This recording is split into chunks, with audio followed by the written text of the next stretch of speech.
Hi guys, it's me, Andrea. I will show you a little experiment here that ended up in a card. But I started here with some pigments. I got my sister-in-law was here and she brought me some pigments she bought in India. She saw it on a market and thought about me, and quite nice, isn't it? And I tried quite a lot with it, with different media to mix it with, because it says you can use it on paper, on wood, on everything. That's in these little packages here. And I really tried a lot. But the problem is they are organic colors, or pigments, and they're very grainy, and I can't really dissolve these grains. I had them in water overnight because I thought might be that they need to dissolve a bit longer, but no, it is a bit difficult. Here you see one of these little packages. They pack it in these plastic bags as much as you want, you know. The colors are beautiful, absolutely fantastic, but yeah, I really have to find out how I can mix them. Here I put them into water and I had them overnight. I'm not showing you that I leave them overnight, but that's what I tried. And yeah, okay, of course you will have some paint left or color left then on the paper, but at the end of the day they are very, very pale. You will see that later. Yeah, as long as they are wet, they look really bright and beautiful, but they will get very pale. And I put quite a lot of pigments on there, and when that's dry the next day, left it really the whole day, whole night for drying, you have the pigments loose on top, you know. There they are again. So yeah, I really have to think about something. So what I initially thought doing is making a card, and that's what I do here. I make it smaller, and you can see the colors are really pale, you know, and yeah, not the result I was looking for, but I was going on with it. I thought I needed an Indian themed card anyway, and wanted to use this paint for it, and I wanted to make it work.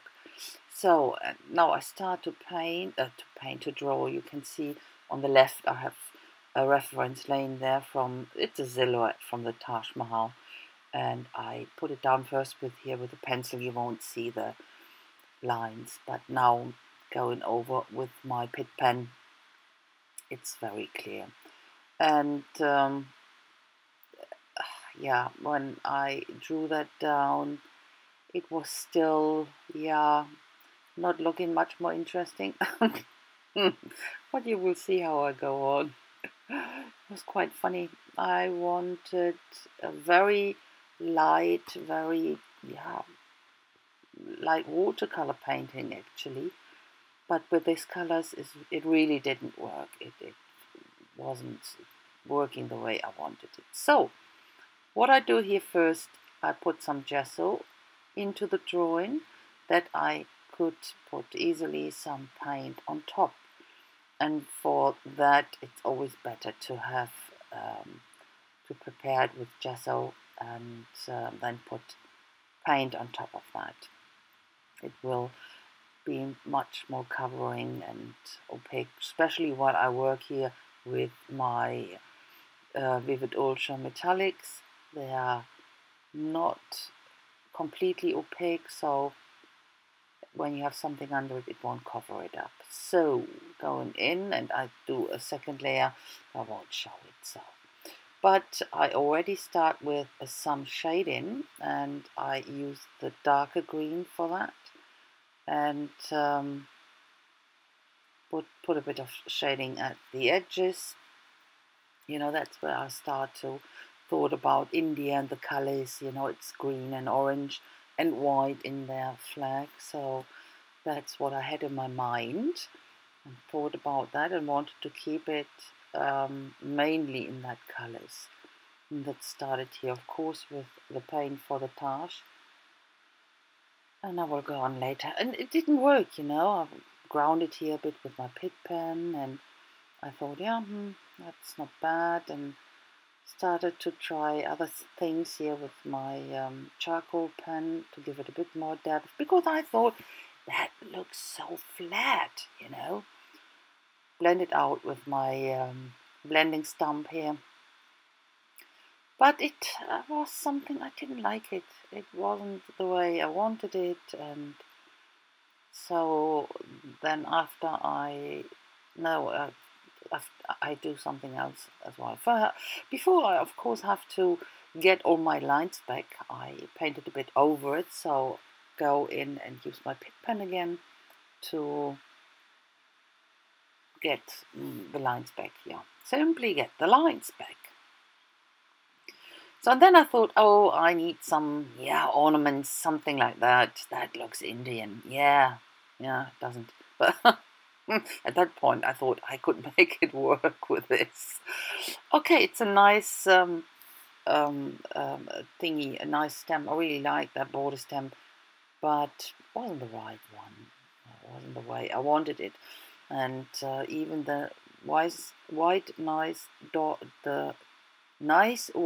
dots in there wouldn't make it any better. It was still flat, it was still boring, and it was still not, it's not Indian, you know. When you look at it, India is colorful, it's blingy, it's full of life, and it's loud, and I love India so much, you know. And this is the card for our youngest. She just moved in the house. They're so excited, their first house, and and they're going to India soon. So it's a combination of the uh, first house, saying congratulations, and going to India, you know. They are going because we love it so much, and we talked about a lot that, and they were really up for it going there. So what I do, I started first with a bit of copper, metallic, and then I gone really wild and started to cover everything with the ginger peach from Ultra Metallics, because it's the orange, and I thought, come on, give it a bit more orange, and I didn't like the stamping, so that had to go. Went over it with gesso. You know, when you want to get rid of something, there's always gesso. There's nothing wrong with covering up with gesso, and go over it with the ginger here, and go over. But then I love white spaces, you know, a lot of my stuff, and I really like white spaces. But in this way, or in this case, nope, that wasn't really, no, didn't like it. So then I thought, oh, come on, you already covered up that much, you can easily go and get more on. Still doing the orange here, cover the stuff up, go over it with several layers to cover up the gesso, of course, and then I decided to use the green here and go over all the white spaces. Much better. Not perfect, but much better. So, but it was the right step, or it was really the step in the right direction to do that, to make it work. Okay, I had, of course, again going over all the lines. This time I used my Posca black, and much darker lines here, much more visible. Went on with shading with my big brush here, the big Pick pen big brush in orange, and then I go inside with the green Pick pen into the buildings and give them more depth. They got more depth, but the problem was I was still not happy. I wanted to put something Indian in, you know what I mean? This ornaments and all this stuff. And then I could remember, this is a bit of shading with an alcohol pen, but then I could remember I have the paper stencil, or craft paper stencil here. Craft paper, it's a cardboard stencil. And that is this paisley pattern, and that's Indian. Oh gosh, yeah. Finally, I could find something. I used black paint, and I started really, really with a tiny bit of paint, dried it in between, and then went over it again, not to smudge it, you know, and put that much effort into this that I didn't want to ruin it. And it worked. I was a good girl. I took care of it. I didn't smudge it. I really was patiently putting layer of layer on top. Yeah, really great. So that the last one here on the bottom, and that I think was the right step to do. Absolutely, that's to me, yeah, that perfect. So what's India without a bit of bling? And I could remember I had this black things still in my stash, and that's perfect, isn't it? And I use more of that than my last black ones. Thought about using the swirly ones first, but to me it didn't work. So I use cut it off, I think, and use the little flowers I have. Exactly, I wanted to have one hanging over the edge, but yeah, I had to cut it smaller. It's still not working. Another stone off, and then another one, and now it works. So, and then with the flowers, to me that wasn't, yeah, really working. So I took them apart, off with it, and put these little ones on. Much nicer. I think that's okay. I glued them down, and then this little peak here needed something. I had this really tiny shining through gem here laying around, and put it in. You can hardly see it from here, but in the close-up you will see it much better, and the pictures they're coming up.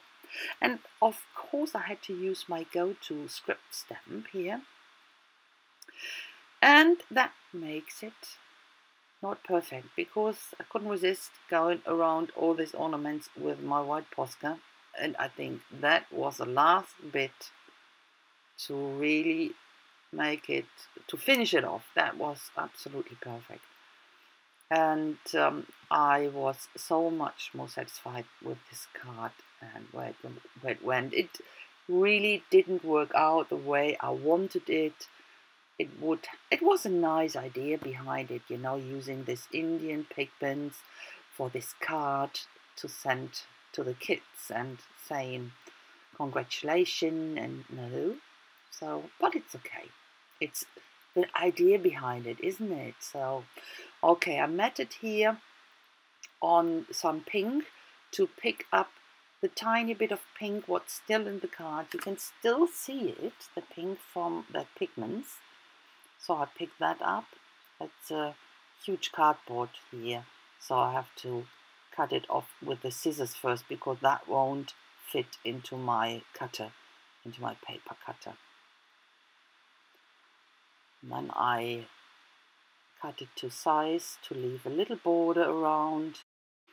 That goes on my card base, and that's it then. The close-up will come up soon now, and I will already say thanks a lot for watching, guys. I hope you're still with me. that was a long way going where I wanted to go, but it's another example of where you start with an idea and where you end up. You know, you need to be happy about what you're doing, so never give up, go for it. At the end, it's worth it. So thanks again for watching. If you like it, please give me a thumbs up, leave a comment if you like, and I see you soon with my next project. Have a fantastic time, guys. Bye bye.